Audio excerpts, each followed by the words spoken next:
الحمد لله نحمده ونستعينه ونستغفره ونستهديه ونؤمن به ونتوكل عليه ونعوذ بالله من شرور أنفسنا ومن سيئات أعمالنا من يهد الله فهو المهتد ومن يضلل فلن تجد له وليا مرشدا أشهد أن لا إله إلا الله وحده لا شريك له وأشهد أن نبينا محمدا عبده ورسوله أرسله بالهدى ودين الحق ليظهره على الدين كله ولو كره المشركون اللهم صل على رسولك سيدنا محمد وعلى آل سيدنا محمد اللهم بارك على سيدنا محمد وعلى آل سيدنا ومولانا وحبيبنا ومنجينا وهادينا ومرشدنا وشفيعنا وقدوتنا وقرة أعيننا محمد كما صليت وباركت على خليلك إبراهيم وآل خليلك إبراهيم إنك حميد مجيد يا أيها الذين آمنوا اتقوا الله حق تقاته فلا تموتن إلا وأنتم مسلمون أعوذ بالله من الشيطان الرجيم بسم الله الرحمن الرحيم من أجل ذلك كتبنا على بني إسرائيل أنه من قتل نفسا بغير نفس أو فساد في الأرض فكأنما قتل الناس جميعا ومن أحياها فكأنما أحيا الناس جميعا ولقد جاءتهم رسلنا بالبينات ثم إن كثيرا منهم بعد ذلك في الأرض لمسرفون. ബഹുമാന്യരായ സഹോദരന്മാരെ സഹോദരികളെ, തഖ്വയിൽ അധിഷ്ഠിതമായ ജീവിതം നയിക്കാൻ ശ്രദ്ധിക്കണമെന്ന് എന്നെയും നിങ്ങളെയും ഉണർത്തുകയാണ്. അള്ളാഹു നമ്മെ എല്ലാവരെയും ഏറ്റവും നല്ല മനുഷ്യരിൽ ഉൾപ്പെടുത്തി അനുഗ്രഹിക്കുമാറാകട്ടെ. ഇന്നത്തെ ലോകത്ത് വളരെയധികം ചർച്ച ചെയ്യുന്ന ഒരു വിഷയമാണ് ഒരു മനുഷ്യനെ മറ്റൊരാൾക്ക് തൻ്റെ അവയവങ്ങൾ ദാനം ചെയ്യുന്നതിനെ സംബന്ധിച്ച്. അത് മതങ്ങൾക്കകത്ത് നിന്നുകൊണ്ടും മതങ്ങൾക്ക് പുറത്തു നിന്നുകൊണ്ടും ഒക്കെ മനുഷ്യർ ചർച്ച ചെയ്യുന്നുണ്ട്. വലിയ വിപ്ലവങ്ങൾ ആരോഗ്യരംഗത്ത് സംഭവിച്ചു കൊണ്ടിരിക്കുന്ന ഒരു കാലമാണിത്. ഒരാളുടെ അവയവം മറ്റൊരാൾക്ക് നൽകുന്നതിന് മറ്റൊരു തടസ്സവുമില്ല എങ്കിൽ, ഇയാളുടെ ജീവനോ ഇയാളുടെ ആരോഗ്യത്തിനോ ഒന്നും പ്രശ്നമില്ലാത്ത അവസ്ഥയാണെങ്കിൽ അത് ചെയ്യുന്നതിനെ കുറിച്ചാണ് ചർച്ച നടക്കുന്നത്. മറ്റൊന്ന് മരണശേഷം ദാനം ചെയ്യുന്നതിനെ കുറിച്ച്. രണ്ട് തരത്തിലുള്ള അവയവദാനങ്ങളാണ് സ്വാഭാവികമായിട്ടുള്ളത്. ഒന്ന് ജീവിച്ചിരിക്കുന്നയാൾ മറ്റൊരാൾക്ക് നൽകുന്നത്, വേറൊന്ന് മരിച്ചതിന് ശേഷം മറ്റൊരാൾക്ക് നൽകുന്നത്. ഇതേ സംബന്ധിച്ച് ഇസ്ലാം എന്ത് പറയുന്നു എന്നുള്ളതാണ് നമ്മൾ ഇന്ന് പരിശോധിക്കുന്നത്. ഇത് വലിയ വലിയ തെറ്റിദ്ധാരണകൾ ഉള്ള ഒരു മേഖലയാണ്. മരിച്ചു കഴിഞ്ഞാൽ മയ്യത്ത് ഒന്നും ചെയ്യരുത്, ഭയങ്കരമായ വേദനയായിരിക്കും, ഈച്ച വന്നിരുന്നാൽ പോലും വേദനിക്കും, അതുകൊണ്ട് അങ്ങനെയുള്ള ഒന്നും പാടില്ല എന്ന് പറഞ്ഞ് ഇങ്ങനെയുള്ള കാര്യങ്ങളെ മുഴുക്കെ അപ്പടി നിരാകരിക്കുകയും നിരോധിക്കുകയും ഹറാം ഫത്വ നൽകുകയും ചെയ്യുന്ന ഒരു വിഭാഗം ഉണ്ട്. എന്നാൽ വളരെ യാഥാർത്ഥ്യബോധത്തോടുകൂടി ഇസ്ലാമിൻ്റെ ഖുർആനിൻ്റെ മൗലികമായ അടിത്തറയിൽ നിന്നുകൊണ്ട് ഇതിനെ പരിശോധിച്ചിട്ടുള്ള പണ്ഡിതന്മാരും ധാരാളമുണ്ട്. ഇന്ന് ലോകത്ത് അവയവദാന രംഗത്ത് ഏറ്റവും കൂടുതൽ മുന്നിൽ നിൽക്കുന്ന രാജ്യം ഏതാണ് എന്ന ചോദ്യത്തിൽ നിന്ന് നമുക്ക് ഈ ഖുത്ബ ആരംഭിക്കാമെന്നാണ് ഞാൻ വിചാരിക്കുന്നത്. നമ്മൾ വിചാരിക്കുന്നത്, അല്ലെങ്കിൽ നമ്മുടെ മനസ്സിൽ തോന്നുന്നത് ഏതെങ്കിലും ഒരു പാശ്ചാത്യ രാഷ്ട്രമായിരിക്കും. പക്ഷേ അവയവദാന രംഗത്ത് ഔദ്യോഗികമായ ഗവൺമെന്റ് സംവിധാനങ്ങളോടുകൂടി പ്രോത്സാഹിപ്പിച്ച് ഏറ്റവും കൂടുതൽ അവയവങ്ങൾ ദാനം ചെയ്യുന്ന ആളുകൾ ഉള്ളത് ഇറാനിലാണ്. ഓരോ മുഹറം 10-നും ഓരോ കർബല ദിവസവും 10,000-കണക്കിന് ചെറുപ്പക്കാരാണ് തങ്ങളുടെ അവയവങ്ങൾ ദാനം ചെയ്യുന്നതിന് വേണ്ടി വസിയത്ത് എഴുതി, വിൽപത്രം എഴുതി ഗവൺമെന്റിന് സമർപ്പിച്ചുകൊണ്ടിരിക്കുന്നത്. ഓരോ വർഷവും അവരുടെ എണ്ണം കൂടിക്കൂടി വരികയാണ്. മുഹറമിൽ അവർ ചെയ്യുന്ന ഒരു വലിയ സാമൂഹികമായ നന്മ, അൽ ഖൈറുൽ ഇജ്തിമാഇയ്യ എന്നോ അല്ലെങ്കിൽ അൽ ഇഹ്സാനുൽ മുജ്തമഅ എന്നോ ഒക്കെ വിശേഷിപ്പിച്ചുകൊണ്ട് സാമൂഹികമായ ഒരു അമൽ സ്വാലിഹാത്ത് എന്ന അർത്ഥത്തിൽ ഓരോ മുഹറം മാസത്തിലും 10,000-കണക്കിന് ചെറുപ്പക്കാർ മരണശേഷം തങ്ങളുടെ അവയവങ്ങൾ ദാനം ചെയ്യുന്നതിന് വേണ്ടി സന്നദ്ധരായി മുന്നോട്ട് വന്നുകൊണ്ടിരിക്കുന്നു. രണ്ടാം സ്ഥാനത്ത് അവയവദാനത്തെ ഗവൺമെന്റ് തലത്തിൽ പ്രോത്സാഹിപ്പിക്കുകയും തങ്ങളുടെ വസിയ്യത്തിൽ അവയവദാനം ഇടം പിടിക്കുകയും ചെയ്യുന്ന രണ്ടാമത്തെ രാഷ്ട്രം മലേഷ്യയാണ്. ഇതിൽ നിന്ന് നമുക്ക് മനസ്സിലാക്കാൻ കഴിയുന്ന ഒരു വസ്തുത, ഇസ്ലാമോ ഇസ്ലാമിക കർമ്മശാസ്ത്രമോ ഒന്നും ഇതിന് തടസ്സമല്ല എന്നുള്ളതാണ്. നമ്മുടെ ഇന്ത്യയിൽ മരണശേഷം തൻ്റെ അവയവങ്ങളൊക്കെ ദാനം ചെയ്യണമെന്ന് വസിയ്യത്ത് ചെയ്തൊരു മഹാപണ്ഡിതനുണ്ടായിരുന്നു. ഈ അടുത്ത കാലത്താണ് അദ്ദേഹം മരണപ്പെട്ടു പോയത്, മൗലാന വഹീദുദ്ദീൻ ഖാൻ. അദ്ദേഹത്തിന്റെ വിൽപത്രം തൻ്റെ അവയവങ്ങളൊക്കെ മരണശേഷം ആർക്കാണോ ഉപകരിക്കുന്നത് അവർക്ക് കൊടുക്കണമെന്നായിരുന്നു. പക്ഷേ 95-ാമത്തെ വയസ്സിലോ മറ്റോ ആണ് അദ്ദേഹം മരണപ്പെട്ടത് എന്നതിനാൽ അദ്ദേഹത്തിന്റെ അവയവങ്ങൾ മറ്റൊരാൾക്ക് വെക്കാൻ പാകത്തിലുള്ളതല്ലാത്തതിനാൽ അത് നടന്നില്ല എന്ന് മാത്രം. പണ്ഡിത ലോകത്ത് അത്ര വലിയ ചർച്ചയായിരുന്നു.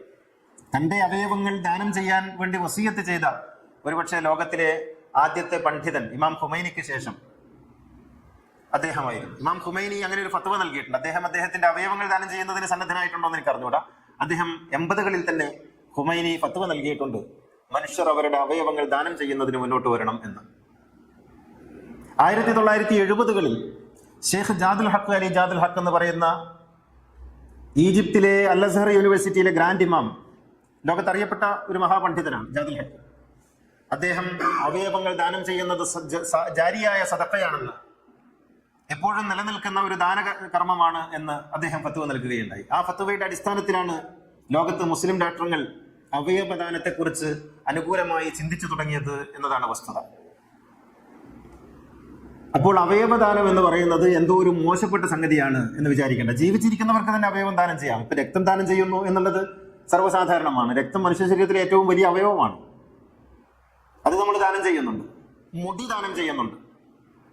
ക്യാൻസർ ബാധിതരായ ആളുകൾ കീമോ ചെയ്ത് അവരുടെ മുടികളൊക്കെ കൊഴിഞ്ഞു പോകുമ്പോൾ അവർക്ക് വെപ്പുമുടികൾ ഉണ്ടാക്കുന്നതിന് വേണ്ടി മുടി ദാനം ചെയ്യുന്ന പതിവും നമ്മുടെ നാട്ടിലുണ്ട്. എത്രയോ ആളുകൾ അത് ദാനം ചെയ്തുകൊണ്ടിരിക്കുന്നു. അപ്പോൾ ജീവിച്ചിരിക്കുന്നവർക്ക് ദാനം ചെയ്യാം. ഇനി ഒന്നിലധികം അവയവമുണ്ട്, ജീവിക്കാൻ ഒരു അവയവം മതി എന്ന് ഡോക്ടർമാർ സാക്ഷ്യപ്പെടുത്തുകയാണെങ്കിൽ തൻ്റെ പ്രിയപ്പെട്ടവർക്ക് വേണ്ടിയോ സ്നേഹിക്കുന്നവർക്ക് വേണ്ടിയോ അങ്ങനെയുള്ള 2 അവയവങ്ങളിൽ 1 ദാനം ചെയ്യുന്നതിന് യാതൊരു തടസ്സമില്ല. ഇപ്പോൾ 2 വൃക്കയുണ്ട്, 2 വൃക്കയും നല്ല ആരോഗ്യത്തിലാണ് വർക്ക് ചെയ്യുന്നത്. അപ്പോൾ തൻ്റെ കുടുംബത്തിൽ അല്ലെങ്കിൽ തൻ്റെ പ്രിയപ്പെട്ടവരിൽ ഒരാൾക്ക് വൃക്ക അനിവാര്യമാണ് ജീവിക്കാൻ, തൻ്റെ വൃക്ക അയാൾക്ക് ചേരും എന്ന് ഒരു ഡോക്ടർ സാക്ഷ്യപ്പെടുത്തിയാൽ അല്ലെങ്കിൽ ഒരു ഡോക്ടറുടെ പാനൽ സാക്ഷ്യപ്പെടുത്തിയാൽ കൊടുക്കുന്നതുകൊണ്ട് ഒരു വിരോധമില്ല. കരള് വളരുന്നൊരു അവയവമാണ്, അത് കൊടുക്കുന്നത് കൊണ്ടും ഒരു വിരോധമില്ല. എന്ന് വെച്ചാൽ തങ്ങളുടെ ജീവിച്ചിരിക്കുന്നയാളുടെ ജീവന് ഭീഷണിയാകാത്ത വിധത്തിൽ, അയാളുടെ ആരോഗ്യത്തിന് പ്രശ്നമുണ്ടാകാത്ത വിധത്തിൽ ദാനം ചെയ്യാൻ സാധിക്കുമെന്ന് വിശ്വസ്തരായ വിശഗ്രന്മാർ സാക്ഷ്യപ്പെടുത്തിയാൽ അങ്ങനെ ചെയ്യുന്നതിൽ യാതൊരു തെറ്റുമില്ല. വിൽപ്പന നടത്തരുതെന്ന് മാത്രം. വിൽക്കാൻ പാടില്ല, കാരണം ഇതൊന്നും നമ്മുടെ മിൽക്കിയത്തിലുള്ളതല്ല. വിൽപ്പന ഹറാമാണ്, യാതൊരു സംശയക്കാര്യത്തിലില്ല. അത് രക്തമാകട്ടെ അവയവങ്ങളാകട്ടെ, അത് കച്ചവടം ചെയ്യുന്നത്, വിൽക്കുന്നത്, അതിന് കൂലി വാങ്ങുന്നത്, അത് തീർച്ചയായും ഏറ്റവും മോശപ്പെട്ട ധനമാണ്. അത് ഉപയോഗിക്കാൻ പാടില്ലാത്തതാണ്, ഹറാമാണ്, നിഷിദ്ധമാണ്. അത് ലോകത്ത് തെറ്റായ കീഴ്വഴക്കങ്ങൾ ഉണ്ടാക്കും, തെറ്റായ പ്രവണത ഉണ്ടാക്കും. അത് പാടില്ലാത്തതാണ്. എന്നാൽ ദാനം ചെയ്യുന്നത് കൊണ്ട് യാതൊരു തെറ്റുമില്ല. ഇനി മരിച്ചു കഴിഞ്ഞാലോ? മരിച്ചു കഴിഞ്ഞാൽ മണ്ണിൽ അഴുകിപ്പോകുന്ന ശരീരമാണ്. മനുഷ്യൻ ശരീരമല്ല എന്ന തിരിച്ചറിവ് ഉണ്ടാകുമ്പോഴേ മരണശേഷമുള്ള അവയവദാനത്തെക്കുറിച്ച് നമുക്ക് കാര്യമായി ചിന്തിക്കാൻ പറ്റുള്ളൂ. മനുഷ്യൻ ശരീരമല്ല, മനുഷ്യൻ റൂഹാണ്, ആത്മാവാണ്. നിരവധി ശരീരങ്ങൾ വെടിഞ്ഞിട്ടാണ് നമ്മൾ ഇപ്പോൾ ആയിത്തീർന്നിട്ടുള്ളത്. ഇനി മരിച്ച് നമ്മൾ ഈ മണ്ണിൽ വെച്ചാൽ മിൻഹാ ഖലഖനാകും വഫീഹാ നുഈദുകും വമിൻഹാ നുഖ്രിജുകും താറത്തൻ ഉഖ്റ, നിങ്ങളിതാ മണ്ണിൽ നിന്ന് വന്നതാണ്, മണ്ണിലേക്ക് പോകുന്നു, വീണ്ടും മണ്ണിൽ നിന്ന് പുനഃസൃഷ്ടിക്കുമെന്നൊക്കെ പറയുന്നത് മറ്റൊരു സൃഷ്ടിയെക്കുറിച്ചാണ്. ഈ ശരീരമല്ല. ഈ ശരീരം മണ്ണിൽ അഴുകും. നമ്മൾ ആരെ ഖബറിൽ വെച്ചാലും കുറച്ച് ദിവസങ്ങൾക്ക് കഴിഞ്ഞാൽ ഈ ശരീരം അവിടെ ഉണ്ടാവില്ല. പിന്നെ ഉണ്ടാകുന്നത് അസ്ഥിയാണ്. പിന്നെ അസ്ഥിയും ദ്രവിക്കും. അങ്ങനെ മണ്ണിൽ അഴുകിപ്പോകുന്ന ശരീരത്തിൽ നിന്ന് നേത്രപടലം എടുത്തു മാറ്റിയാൽ, മരിച്ച നിശ്ചിത മണിക്കൂറുകൾക്കകം നേത്രപടലം എടുത്തു മാറ്റിയാൽ അത് കാഴ്ചയില്ലാത്ത 1-2 ആളുകൾക്ക് ഉപകരിക്കുമെങ്കിൽ അതിനെന്താ തടസ്സം? ഇനി മസ്തിഷ്ക മരണം സംഭവിച്ചയാളാണ്. അതിപ്പോ ആക്സിഡന്റുകളിലും മറ്റുമൊക്കെ നമ്മൾ ധാരാളമായി കേട്ടുവരുന്ന ഒരു ടേമാണ് മസ്തിഷ്ക മരണം, ബ്രെയിൻ ഡെത്ത്. മസ്തിഷ്ക മരണം സംഭവിച്ചാൽ ജീവിക്കില്ല എന്ന് 100% ഉറപ്പ്. വെന്റിലേറ്ററിലായിരിക്കും ഉണ്ടാവുക. അതങ്ങ് നീക്കിക്കഴിഞ്ഞാൽ മരിക്കും. അത്തരം ഘട്ടങ്ങളിൽ വിശ്വസ്തരായ ഡോക്ടർമാരുടെ കൃത്യമായ അഭിപ്രായങ്ങളുടെയും വിശദീകരണങ്ങളുടെയും അടിസ്ഥാനത്തിൽ അവയവങ്ങൾ ദാനം ചെയ്യുന്നതിനെ കുറിച്ച് ആലോചിക്കാം. അള്ളാഹു എല്ലാ അപകടങ്ങളിൽ നിന്നും നമ്മളെയൊക്കെ കാത്തുരക്ഷിക്കട്ടെ. പക്ഷേ കാര്യങ്ങൾ മനസ്സിലാക്കുമ്പോൾ ഇതൊക്കെ മനസ്സിലാക്കേണ്ടതുണ്ടല്ലോ. ഒരു കുഴപ്പമില്ല. എന്തൊക്കെയാണോ മനുഷ്യർക്ക് ഉപകരിക്കുന്നത്, അത് ഹൃദയമാണെങ്കിൽ ഹൃദയം, വൃക്കയാണെങ്കിൽ വൃക്ക, കിഡ്നി, പിന്നെ കരളാണെങ്കിൽ കരള്, കണ്ണാണെങ്കിൽ കണ്ണ്, എന്തൊക്കെയാണോ മനുഷ്യർക്ക് ഉപകരിക്കുക അതൊക്കെ കൊണ്ടുപോയിക്കോട്ടെ, ഒരു കുഴപ്പമില്ല. കാരണം ഇത് മണ്ണിൽ വെക്കുന്ന ശരീരമാണ്, മണ്ണായി പോകുന്ന ശരീരമാണ്. അത് മറ്റു മനുഷ്യർക്ക് ഉപകരിക്കുമെങ്കിൽ ഖുർആനിലെ ഞാനിവിടെ ഓതി വെച്ച ഒരു ആയത്തുണ്ടല്ലോ, സൂറ മാഇദയിലെ 32-ാമത്തെ ആയത്ത്, ഫമൻ അഹ്യാഹാ ഫകഅന്നമാ അഹ്യന്നാസ ജമിഅ, നിങ്ങൾ ഒരാൾക്ക് ജീവൻ കൊടുത്താൽ മാനവകുലത്തെ ജീവിപ്പിച്ചതുപോലെയാണ്. ഇത് ഖുർആനിന്റെ ഒരു അടിസ്ഥാന തത്വമാണ്. നിങ്ങൾ ഒരാളെ ജീവിപ്പിച്ചാൽ മാനവകുലത്തിന് ജീവൻ നൽകിയതുപോലെയാണ്. മുങ്ങി മരിക്കുന്ന ഒരു മനുഷ്യനെ രക്ഷപ്പെടുത്തുന്നതും കരളില്ലാതെ മരിച്ചു പോകുന്ന ഒരു മനുഷ്യനെ ഒരല്പം കഷ്ണം കരള് കൊടുത്തിട്ട് രക്ഷപ്പെടുത്തുന്ന ഒരുപോലെയാണ്. ഇനി അല്ലെങ്കിൽ മസ്തിഷ്ക മരണം സംഭവിച്ചയാളുടെ മക്കളുടെ അല്ലെങ്കിൽ ആരുടെയെങ്കിലും അതിന് എഴുതി കൊടുക്കുന്നതിന് മതത്തെ പേടിക്കേണ്ടതില്ല. മതം അതിന് വിരുദ്ധമല്ല എന്നുള്ളതാണ് ഇവിടെ ആലോചിക്കേണ്ടുന്ന ഒരു സംഗതി. മസ്തിഷ്ക മരണം എന്ന് പറയുന്നത് കൃത്യമായ വിശകലനങ്ങൾക്ക് ശേഷം വിശ്വസ്തരായ ഡോക്ടർമാരുടെ ഒരു പാനൽ, ഒരു സംഘം ഉറപ്പുവരുത്തിയതായിരിക്കണം. അല്ലെങ്കിൽ മരിച്ചതിന് ശേഷമുള്ളതാണെങ്കിൽ മരിച്ചു എന്ന് ഉറപ്പുവരുത്തണം. രണ്ട് പ്രലോഭനങ്ങളുടെയോ ഭീഷണിയുടെയോ പേരിലായിരിക്കരുത്, സ്വമേധയാ ചെയ്യുന്നതാകണം. വസീയത്ത് എന്ന് പറയുന്ന ഒരു ഏർപ്പാടുണ്ടല്ലോ ഇസ്ലാമിൽ, വിശുദ്ധ ഖുർആൻ വളരെ ഗൗരവത്തിൽ പറഞ്ഞതാണ്. വസീയത്തിൽ നമുക്ക് ഇതൊക്കെ ഉൾപ്പെടുത്താം. എൻ്റെ മരണശേഷം മനുഷ്യർക്ക് ഉപകരിക്കുന്ന അവയവങ്ങൾ എൻ്റെ ശരീരത്തിലുണ്ടെങ്കിൽ അത് നീക്കം ചെയ്യുന്നതിന് എനിക്ക് യാതൊരു വിരോധവുമില്ല എന്ന് എഴുതി കൊടുത്താൽ ആളുകൾ വരും. നമ്മൾ വിചാരിക്കും ആകപ്പാട് വികൃതമാക്കിയിട്ടാണ്. അല്ല, കണ്ണ് ദാനം ചെയ്യുക എന്ന് പറഞ്ഞാൽ കണ്ണ് ചുവന്നെടുക്കലൊന്നുമല്ല, കണ്ണിന്റെ നേത്രപടലം ആർക്കും മനസ്സിലാകാത്ത വിധത്തിൽ എടുക്കലാണത്. അതാണ് മറ്റൊരാളിൽ റീപ്ലേസ് ചെയ്യുന്നത്. അല്ലാതെ അതങ്ങ് ചുവന്നെടുത്ത് കൊണ്ടുപോക്കുന്നില്ല. ഒരു തരത്തിലുള്ള വൈകൃതവും ഉണ്ടാവില്ല. ഇപ്പൊ പോസ്റ്റ്മോർട്ടം ചെയ്യുന്നു അങ്ങനെയുള്ള ഘട്ടങ്ങളിൽ, എന്നിട്ട് എന്ത് സംഭവിക്കുന്നു? ഒന്നും സംഭവിക്കുന്നില്ലല്ലോ, ഒരു വൈകൃതം ഉണ്ടാവുന്നില്ലല്ലോ. ഇത് അത്രയൊന്നും ഇല്ലല്ലോ. ഏത് അവയവമാണോ ആ അവയവം മാത്രം, ഒരു കേടും കൂടാതെ എങ്ങനെയാണോ ജീവിച്ചിരിക്കുന്ന ഒരു മനുഷ്യനെ സർജറി നടത്തുന്നത് അതിനേക്കാൾ സൂക്ഷ്മമായാണ് ഇത്തരത്തിലുള്ള സർജറികളൊക്കെ നടക്കുന്നത്. ഞാൻ പറഞ്ഞു വരുന്നത് ഇതിന് മതത്തിൽ യാതൊരു തടസ്സവുമില്ല എന്നുള്ളതാണ്. അബ്ദുൽ അസീസ് അൽ റബിയ എന്ന് പറയുന്ന സൗദിയിലെ സയാമീസ് ഇരട്ടകളെ വേർപ്പെടുത്തുന്ന ശസ്ത്രക്രിയയിൽ ഒരുപക്ഷെ ലോകപ്രശസ്തനായ ഒരു ഡോക്ടറാണ് ഡോക്ടർ അബ്ദുൽ അസീസ് അൽ റബിയ. അദ്ദേഹം അവയവദാനത്തെക്കുറിച്ചുള്ള ഒരു ക്യാമ്പയിൻ ലോകമെങ്ങും നടത്തുകയുണ്ടായി. എല്ലാ ഭാഗത്തും അദ്ദേഹം നടത്തി. ഇപ്പോൾ സൗദി അറേബ്യ ഉൾപ്പെടെ അവയവദാനത്തെക്കുറിച്ച് ജനങ്ങളെ ബോധവൽക്കരിച്ചു കൊണ്ടിരിക്കുകയാണ്. ഇവിടെ ചിലപ്പോഴെങ്കിലും വർഗീയമായി ഉള്ളിൽ ചിന്തിക്കുന്ന ആളുകൾ മുസ്ലിം അമുസ്ലിം ഭേദങ്ങളൊക്കെ ഇതിൽ കണ്ടുപോകാറുണ്ട്. കുറച്ചു കാലങ്ങൾക്ക് മുമ്പ് കേരളത്തിലെ പ്രമുഖമായ ഒരു പത്രത്തിൽ വന്നൊരു പരസ്യം ഞാൻ ഓർക്കുന്നു, മുസ്ലിം കിഡ്നി ആവശ്യമുണ്ട്, മുസ്ലിം കിഡ്നി ആവശ്യമുണ്ടെന്ന്. ഇതൊക്കെ മനുഷ്യന് വിവരമില്ലായ്മ എന്നുള്ളത് സ്വാഭാവികമാണ്. പക്ഷെ ഇങ്ങനെ വിവരമില്ലായ്മ എന്നുള്ളത് അത് സ്വാഭാവികമല്ല. മനുഷ്യന്റെ ഓർഗൻസിന് എന്ത് മുസ്ലിം അമുസ്ലിം ഭേദമാണുള്ളത്? രക്തത്തിന് ഗ്രൂപ്പുകളുണ്ട്, പക്ഷെ അത് മുസ്ലിം അമുസ്ലിം ഗ്രൂപ്പുകളല്ല, അത് വേറെ ഗ്രൂപ്പാണ്. ഇങ്ങനെയൊക്കെ വർഗീയമായി ചിന്തിക്കുന്ന ആളുകൾക്ക് മാത്രം കൊടുക്കാൻ പറ്റുന്ന ഒരു പരസ്യമാണത്. ആർക്കും ദാനം ചെയ്യാം, ആരുടെയും സ്വീകരിക്കാം. മനുഷ്യനാണ് എന്നുള്ളതാണ് സത്യം. മനുഷ്യനാണ്, തന്റെ ശരീരത്തിന് ചേരുന്നതാണോ അല്ലേ എന്നുള്ളത് മെഡിക്കൽ രംഗത്തുള്ള സാങ്കേതികത്വങ്ങൾ വെച്ചുകൊണ്ട് പരിശോധിച്ച് പറ്റുന്നതാണെങ്കിൽ അവിടെ ഒരിക്കലും മതം ഒരാളുടെ ഒരു കിഡ്നി എടുത്തിട്ട് ഒരു ലാബിൽ കൊണ്ടുപോയി പരിശോധിച്ചാൽ അത് ഓ പോസിറ്റീവാണോ എ പോസിറ്റീവാണോ നെഗറ്റീവാണോ എന്നല്ലാതെ ഇത് മുസ്ലിമിൻ്റെതാണോ ഹിന്ദുവിൻ്റെതാണോ എന്ന് ഒരിക്കലും ലാബിൽ തെളിയില്ല. ഇതൊക്കെയാണ് വിഡ്ഢിത്തം എന്ന് പറയുന്നത്. അപ്പോൾ ആർക്കും ആരുടേതും, സ്ത്രീക്ക് പുരുഷൻ്റെതുമാകാം, പുരുഷന് സ്ത്രീയുടേതുമാകാം, മുസ്ലിമിന് അമുസ്ലിമിൻ്റെതാകാം. ഒരു ലിംഗഭേദവുമില്ലാതെ മതഭേദവുമില്ലാതെ മനുഷ്യർക്ക് മനുഷ്യരുടേത് അവയവങ്ങൾ സ്വീകരിക്കാം എന്നുള്ളതാണ്. ഈ രീതിയിൽ അവയവങ്ങൾ ദാനം ചെയ്യുന്നതിനെ കുറിച്ച്, ദാനം ചെയ്യുക എന്നുള്ളത് ഇസ്ലാമിൽ വളരെ പ്രധാനപ്പെട്ട ഒരു സംഗതിയാണ്. ദാനം ചെയ്യുക എന്ന് പറയുമ്പോൾ പണം മാത്രം ദാനം ചെയ്യലല്ല. നമുക്ക് നമ്മുടെ സമയം ദാനം ചെയ്യാം, നമുക്ക് നമ്മുടെ ആരോഗ്യം ദാനം ചെയ്യാം, നമുക്ക് നമ്മുടെ അവയവങ്ങൾ ദാനം ചെയ്യാം. ഒരുപക്ഷെ ഈ അവയവദാന രംഗത്ത് ഏറ്റവും പിറകിൽ നിൽക്കുന്നത് മുസ്ലിം സമുദായമാണ് എന്ന് ഞാൻ വിചാരിക്കുന്നു, നമ്മുടെ ഇന്ത്യയിലൊക്കെ. കാരണം മതപരമായ ഭയമാണ്, അല്ലാതെ ഭൂതദയയില്ലാത്തതോ മനുഷ്യരോട് അനുകമ്പയും റഹ്മത്തും റൗഫത്തും ഇല്ലാത്തതോ അല്ല പ്രശ്നം. ഇപ്പൊ ഒരാള് ദാനം ചെയ്യുന്നുവെങ്കിൽ നമ്മൾ 30 കോടിയോ 50 കോടിയോ ഒക്കെ കൊടുക്കാൻ തയ്യാറാണ്. പക്ഷെ ഈ രംഗത്തേക്ക് കടന്നു വരാത്തത് മതപരമായ എന്തോ ഒരു വിലക്കതിനുണ്ട് എന്ന് വിചാരിക്കുന്നത് കൊണ്ടാണ്. അതിൽ പ്രധാനപ്പെട്ടതാണ് മരിച്ചു കഴിഞ്ഞാൽ മയ്യത്തിന് വേദനിക്കും എന്ന് പറയുന്ന അന്ധവിശ്വാസം.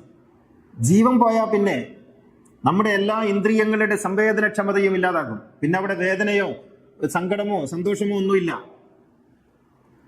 അവിടെ എല്ലാ സംവേദനങ്ങളും ഇല്ലാതായി പോവുകയാണ്. അവിടെ വെറും മയ്യത്താണ്, ജഡമാണ്. അതുകൊണ്ട് പോയി ഖബറിൽ വെക്കും. ആ ജഡവുമായി ബന്ധപ്പെട്ടേ അല്ല മനുഷ്യന്റെ രക്ഷാശിക്ഷകളോ മനുഷ്യന്റെ വിചാരണയോ എല്ലാം അവന്റെ ആത്മാവുമായി ബന്ധപ്പെട്ട സംഗതികളാണ്. അതുകൊണ്ട് ആ അർത്ഥത്തിൽ ദാനം ചെയ്യുന്നതിൽ യാതൊരു തെറ്റുമില്ല. എല്ലാ മതങ്ങളും ഇത് പ്രോത്സാഹിപ്പിക്കുന്നുണ്ട് കേട്ടോ. ക്രിസ്തുമതം ജോൺ പോൾ രണ്ടാമൻ മാർപ്പാപ്പയുടെ കാലഘട്ടം മുതൽ അവയവദാനത്തെക്കുറിച്ച് അദ്ദേഹം പറയുന്നത് അത് ക്രിസ്തുവിന്റെ തിരുമുറിവുമായി ബന്ധപ്പെട്ട്, ക്രിസ്തുവിന്റെ ത്യാഗവുമായി ബന്ധപ്പെട്ട് എല്ലാ ക്രിസ്ത്യാനികൾക്കും ചെയ്യാൻ കഴിയുന്ന ഏറ്റവും വലിയ ഒരു ത്യാഗമാണ്, ദാനമാണത് എന്ന് ജോൺ പോൾ രണ്ടാമൻ മാർപ്പാപ്പ പറയുന്നു. ഭാരതീയ സങ്കല്പത്തിൽ ഹിന്ദുമതത്തിൽ ദധീജി മഹർഷി എന്ന് പറയുന്ന ഒരു മഹർഷിയുടെ ചരിത്രമുണ്ട്. അദ്ദേഹത്തിന്റെ എല്ല് കൊടുത്തിട്ടാണ്, അദ്ദേഹത്തിന്റെ വാരി എല്ല് കൊടുത്തിട്ടാണ് അദ്ദേഹം വജ്രായുധം ഉണ്ടാക്കാൻ വേണ്ടി ദാനം ചെയ്തത്. അങ്ങനെ വജ്രായുധം കൊണ്ടാണ് വൃത്ര അസുരൻ എന്ന് പറയുന്ന ഒരു അസുരനെ കൊന്നുകളഞ്ഞത്. അങ്ങനെയാണ് ഭൂലോകത്തെ രക്ഷിച്ചത് എന്നാണ് കഥ. ഇപ്പോ നമ്മൾ ഈ സൈനികർക്ക് കൊടുക്കുന്ന പരമവീര ചക്രത്തിൽ ഈ മഹർഷിയുടെ വജ്രായുധത്തിന്റെ ചിത്രം കുത്തിവെച്ചിരിക്കുന്നു. അത് സ്വയം ദാനം ചെയ്ത് സമൂഹത്തെ രക്ഷിക്കുന്നതിന് വേണ്ടിയുള്ള ഒരു ത്യാഗത്തെ ഓർമ്മിപ്പിക്കുന്നതിന് വേണ്ടിയാണ്. ഞാൻ പറയുന്നത് എല്ലാ മതങ്ങളും ഇതിനെ പ്രോത്സാഹിപ്പിക്കുന്നുണ്ട്. ഇസ്ലാമും അതിൻ്റെതായ തലങ്ങളിൽ അവയവദാനത്തെക്കുറിച്ച് സംസാരിച്ചു കൊണ്ടിരിക്കുന്നു. ഇതിന് നേർക്കുനേരെ ഹദീസ് ഉണ്ടോ എന്നൊക്കെ ചോദിക്കും. അക്കാലത്ത് ഇതൊരു വിഷയമായിരുന്നില്ല. അവയവങ്ങൾ ദാനം ചെയ്യാം എന്ന അക്കാലത്ത് ആർക്കും അറിഞ്ഞൂടായിരുന്നു. അവയവങ്ങൾ ദാനം ചെയ്യുന്നതിനെ കുറിച്ച് അന്ന് ഒരു ചർച്ചയും ഉണ്ടായിരുന്നില്ല. അതുകൊണ്ട് ആ വിഷയത്തിൽ അങ്ങനെയുള്ള പണ്ഡിതന്മാരുടെ അഭിപ്രായങ്ങളോ ഹദീസുകളോ നമുക്ക് കാണുക സാധ്യമല്ല. പക്ഷെ അടിസ്ഥാനം നോക്കിയാൽ മനുഷ്യരെ രക്ഷിക്കുക എന്നുള്ളതാണ് അടിസ്ഥാനം എന്ന് വരുമ്പോൾ തീർച്ചയായും നമുക്ക് ചെയ്യാൻ കഴിയുന്ന കാര്യങ്ങളാണ്. ജീവിച്ചിരിക്കുമ്പോൾ രക്തം ദാനം ചെയ്യാം. ജീവിച്ചിരിക്കുമ്പോൾ നമുക്ക് മറ്റ് പ്രശ്നങ്ങളൊന്നും ഇല്ലെങ്കിൽ നമ്മുടെ പ്രിയപ്പെട്ടവർ ആരെങ്കിലും ഉണ്ടെങ്കിൽ അവർക്ക് ദാനം ചെയ്യാം. പലപ്പോഴും നമ്മളൊക്കെ കാണുന്ന ഒരു കാഴ്ച, രക്തം ആവശ്യമുണ്ട് എന്ന് പറഞ്ഞിട്ട് ആളുകൾ നമ്മളെയൊക്കെ തേടി വരികയോ കോൾ ചെയ്യുകയോ ചെയ്യും. അപ്പൊ നമ്മൾ തിരിച്ചു ചോദിക്കും, നിങ്ങളുടെ ആർക്കാണ്? അത് എൻ്റെ വളരെ അടുത്ത ബന്ധുവിന് വേണ്ടിയാണ്. അപ്പൊ നിങ്ങളുടെ ഗ്രൂപ്പ് ഏതാണ്? എൻ്റെ ഗ്രൂപ്പ് ഓ ഗ്രൂപ്പാണ്. അപ്പൊ അവർക്ക് വേണ്ടുന്നത് ഏതാണ്? അത് ഓ ഗ്രൂപ്പ് തന്നെയാണ്. അപ്പൊ എന്താ നിങ്ങൾക്ക് കൊടുത്താൽ എനിക്ക് പേടിയാണ്. അങ്ങനെയാണ്. അങ്ങനെ മറ്റുള്ളവരുടെ രക്തം സ്വീകരിക്കുകയും തൻ്റെത് കൊടുക്കാതിരിക്കുകയും ചെയ്യുന്ന അവസ്ഥയിൽ നിന്ന് മാറി രക്തം ആർക്കും കൊടുക്കാം, നമ്മുടെ രക്തം മറ്റ് ആരോഗ്യ പ്രശ്നങ്ങളൊന്നും ഇല്ലെങ്കിൽ രക്തം ആർക്കും കൊടുക്കാം എന്നുള്ള ഒരു ബോധത്തിലേക്ക് നമ്മൾ എത്തണം. നമ്മുടെ മഹല്ലുകളും നമ്മുടെ മെമ്പറുകളും ഒക്കെ ഇതിനെ പ്രോത്സാഹിപ്പിക്കേണ്ടതായിട്ടുണ്ട്. ധാരാളം അപകടങ്ങളും മറ്റുമൊക്കെ കൂടിക്കൊണ്ടിരിക്കുന്ന ഒരു ലോകക്രമത്തിൽ രക്തം വളരെ അനിവാര്യമാണ് പലപ്പോഴും. അതുപോലെയാണ് നമ്മുടെ വസിയത്ത്. മരണശേഷം തൻ്റെ അവയവം മണ്ണിൽ അളിഞ്ഞു പോകുന്ന, മണ്ണിൽ ദ്രവിച്ചു പോകുന്ന നമ്മുടെ അവയവങ്ങൾ ആർക്കെങ്കിലും ഉപകാരപ്പെടുന്നുവെങ്കിൽ ഉപകാരപ്പെടട്ടെ എന്നുള്ളത് നമ്മൾ ആലോചിക്കേണ്ട വിഷയമാണ്. ഇന്റേണൽ ഓർഗൻ ഒക്കെ പലപ്പോഴും കിട്ടാതെ മരിച്ചു പോകുന്ന അല്ലെങ്കിൽ പ്രയാസപ്പെട്ട് ജീവിക്കുന്ന ധാരാളം ആളുകൾ നമുക്ക് ചുറ്റും നമുക്ക് കാണാൻ കഴിയും. പ്രത്യേകിച്ച് ഇപ്പോൾ ഈ വൃക്കരോഗങ്ങളൊക്കെ വ്യാപകമായി, ഡയാലിസിസ് ഒക്കെ വ്യാപകമായി വന്നുകൊണ്ടിരിക്കുകയാണ്. അപ്പൊ അങ്ങനെയുള്ള ഒരു കാലത്ത് മരിച്ചുപോയ ആളുകളുടെ ഒക്കെ അവയവങ്ങൾ ഇവർക്ക് പറ്റുമെങ്കിൽ അത് ലോകത്ത് വലിയ ഒരു മുന്നേറ്റത്തിന് തന്നെ കാരണമായി തീരും. അള്ളാഹു അനുഗ്രഹിക്കുമാറാകട്ടെ. അഖൂലു ഖൗലി ഹാദാ വഅസ്തഗ്ഫിറുല്ലാഹൽ അദീം ലി വലക്കും വഅസ്തഗ്ഫിറുഹു അന്നി വഅൻകും വഅൻ ജമീഇൽ മുസ്ലിമീന വൽ മുഅ്മിനീന അജ്മഈൻ ഫസ്തഗ്ഫിറുഹു ഇന്നഹു ഹുവൽ ഗഫൂറുർ റഹീം. അൽഹംദുലില്ലാഹ് അൽഹംദുലില്ലാഹില്ലദീ ഹദാനാ ലിഹാദാ വമാ കുന്നാ ലിനഹ്തദിയ ലൗലാ അൻ ഹദാനല്ലാഹ്. അസ്സലാത്തു വസ്സലാമു അലാ സയ്യിദിനാ മുഹമ്മദിൻ സയ്യിദിൽ കൗനൈൻ മഹ്ബൂബി റബ്ബിൽ മശ്രിഖൈൻ വൽ മഗ്രിബൈൻ ഖാതമിൽ അംബിയാഇ സയ്യിദിൽ മുർസലീൻ മുറാദിൽ മുഷ്താഖീൻ മഹ്ബൂബിൽ ആശിഖീൻ ജദ്ദിൽ ഹസനി വൽ ഹുസൈൻ സാഹിബിൽ ഹറമൈൻ വബിനി ദബീഹൈൻ സയ്യിദിനാ മുഹമ്മദ് ബിൻ അബ്ദുല്ലാഹി ബിൻ അബ്ദുൽ മുത്തലിബ് സല്ലല്ലാഹു അലൈഹി വഅലാ ആലിഹി വസഹ്ബിഹി الذين جاهدوا بأموالهم في سبيل الله وباعوا نفوسهم لدين الهدى رضي الله عنهم ورضوا عنه ذلك لمن خشي ربه إن الله وملائكته يصلون على النبي يا أيها الذين آمنوا صلوا عليه وسلموا تسليما. സഹോദരീ സഹോദരന്മാരെ, തഖ്വയുള്ളവരായിരിക്കണമെന്ന് ഒന്നുകൂടി ഉണർത്തുകയാണ്. ഈ ഇസ്ലാമിക ശരീഅത്ത് മനുഷ്യരുടെ നന്മയ്ക്ക് വേണ്ടി മനുഷ്യരുടെ ഗുണത്തിന് വേണ്ടി, സമൂഹത്തിൻ്റെ നന്മയ്ക്ക് വേണ്ടിയാണ് ഉണ്ടായിട്ടുള്ളത്. ആ നന്മകളെ എങ്ങനെയൊക്കെ പ്രചോദിപ്പിക്കാം എന്നുള്ളതാണ് ശരീഅത്ത് ആലോചിക്കുന്നത്, അല്ലെങ്കിൽ ആലോചിക്കേണ്ടത്. ഈ ഗവൺമെൻറ് ഓഫീസുകളിലുള്ള നമ്മുടെ പരമ്പരാഗത ഉദ്യോഗസ്ഥന്മാരെ പോലെ എങ്ങനെ ചെയ്യാതിരിക്കാം എന്ന് ഗവേഷണം നടത്തുകയല്ല, എങ്ങനെ മനുഷ്യർക്ക് ഉപകാരപ്പെടുത്താം എന്നുള്ളതാണ് ഇസ്ലാമിക ശരീഅത്തിൽ ഗവേഷണം നടത്തുന്ന ആളുകളുടെ മുഖ്യമായ ശ്രദ്ധ പതിയേണ്ടത്. ഇസ്തിഹ്സാൻ എന്നുള്ളതാണ്, മനുഷ്യ സമൂഹത്തിന്റെ നന്മ എന്നുള്ളതാണ് ശരീഅത്തിന്റെ ലക്ഷ്യം, മഖാസിദ് ശരിയ എന്ന് പറയുന്നത്. ആ അർത്ഥത്തിൽ നോക്കുമ്പോൾ ഇസ്ലാമിന്റെ അടിസ്ഥാനം 3 സങ്കല്പങ്ങളാണെന്ന് കാണാം. ഒന്ന് നീതിയാണ്, മറ്റൊന്ന് കാരുണ്യമാണ്, റഹ്മത്താണ്, മറ്റൊന്ന് എല്ലാ മനുഷ്യരും ഒരുപോലെയാണ് എന്നുള്ള ഏകത്വബോധമാണ്. അപ്പോൾ കാരുണ്യം, നീതി, ഏകതാബോധം, ഈ 3 അടിസ്ഥാനങ്ങളിൽ നിന്നുകൊണ്ടാണ് നമ്മൾ കാര്യങ്ങളെ കാണേണ്ടത്. എല്ലാ മനുഷ്യരും ഒരുപോലെയാണ്, ആരും ആരെക്കാളും താഴെയോ മേലെയോ അല്ല, എല്ലാവരുടെയും വേദന ഒരുപോലെയാണ്. ഇസ്ലാമിലെ എല്ലാ കാര്യങ്ങളും വളർന്നിട്ടുള്ളത് ഈ 3 അടിസ്ഥാനത്തിലാണ് നമുക്ക് കാണാം. ദാനം ചെയ്യണം എന്ന് പറയുന്നത് എന്തുകൊണ്ടാണ്? അവൻ്റെ വേദനയും എൻ്റെ വേദനയും ഒരുപോലെയാണ്, അവൻ്റെ പട്ടിണിയും എൻ്റെ പട്ടിണിയും ഒരുപോലെയാണ്. ഈ ഒരു ബോധത്തിൽ നിന്നാണ് ദാനം ഉണ്ടാകുന്നത്. അല്ലാതെ ഞാൻ അധ്വാനിച്ച പണം മറ്റൊരാൾക്ക് വെറുതെ കൊടുക്കുന്നതിന് വേറൊരു യുക്തിയുമില്ലല്ലോ. അപ്പോൾ ഈ അടിസ്ഥാനങ്ങളെയാണ് നമ്മൾ താലോലിക്കേണ്ടത്. അപ്പോൾ മഖാസിദ് ശരിയ എന്ന് പറയുന്നത് മനുഷ്യന്റെ നന്മയാണ്, ഈ 3 അടിസ്ഥാനങ്ങളിൽ നിന്നുകൊണ്ട്. അതുകൊണ്ട് ഞാൻ മരിച്ചാൽ ഒന്നുമല്ലാതായി പോകുന്ന എൻ്റെ അവയവം ഒരാൾക്ക് ഉപകാരപ്പെടുമെങ്കിൽ തീർച്ചയായിട്ടും അത് റഹ്മത്തിന്റെ ഭാഗമാണ്, റഅഫത്തിന്റെ ഭാഗമാണ്, അള്ളാഹുവിനോട് നമുക്ക് പറയാൻ കഴിയുന്ന മഹത്തായ ഒരു സദഖയാണ്. അതുപോലെ നമ്മുടെ രക്തം, ഇതൊക്കെ അപ്പോൾ ആ അർത്ഥത്തിൽ വേണം ചിന്തിക്കാൻ. അത് നമ്മുടെ ശരീരത്തിന് ദോഷമല്ല, നമ്മുടെ ശരീരത്തിനും ആത്മാവിനുമൊക്കെ വലിയ ഗുണമാണ് എന്ന അർത്ഥത്തിൽ പിന്നെ അത് മനസ്സിലാക്കപ്പെടണം എന്നർത്ഥം. അടുത്ത വെള്ളിയാഴ്ച ഖുത്ബ 12:45 ആരംഭിക്കും, 12:45, അടുത്ത വെള്ളിയാഴ്ച മാത്രം. ഒരു പ്രത്യേക സാഹചര്യത്തിലാണ് അങ്ങനെ തീരുമാനിക്കേണ്ടി വന്നത്. അതുകൊണ്ട് എല്ലാവരും 1 മണിക്ക് വരുന്നവർ 12:45 തന്നെ എത്തണം എന്ന് അപേക്ഷിക്കുകയാണ്. അള്ളാഹു അനുഗ്രഹിക്കുമാറാകട്ടെ. കുട്ടികളുടെ മദ്രസ ഇൻഷാ അല്ലാഹ് മെയ് 16-ാം തീയതി ആരംഭിക്കും, ഔദ്യോഗികമായിട്ട് ആരംഭിക്കും. മെയ് 16-ാം തീയതി അതിൻ്റെ രജിസ്ട്രേഷൻ നടപടികളൊക്കെ ആരംഭിച്ചു കഴിഞ്ഞു. ഇൻഷാ അല്ലാഹ് അതിലേക്ക് നിങ്ങളുടെ മക്കളോ കുടുംബത്തിലുള്ളവരോ പരിചയക്കാരോ ഒക്കെ ഉണ്ടെങ്കിൽ ബന്ധപ്പെട്ട് അതിലേക്ക് ചേർക്കുക.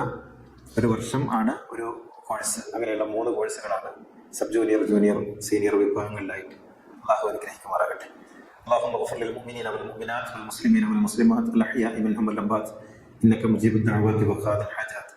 ربنا آتنا في الدنيا حسنة وفي الآخرة حسنة وقنا عذاب النار.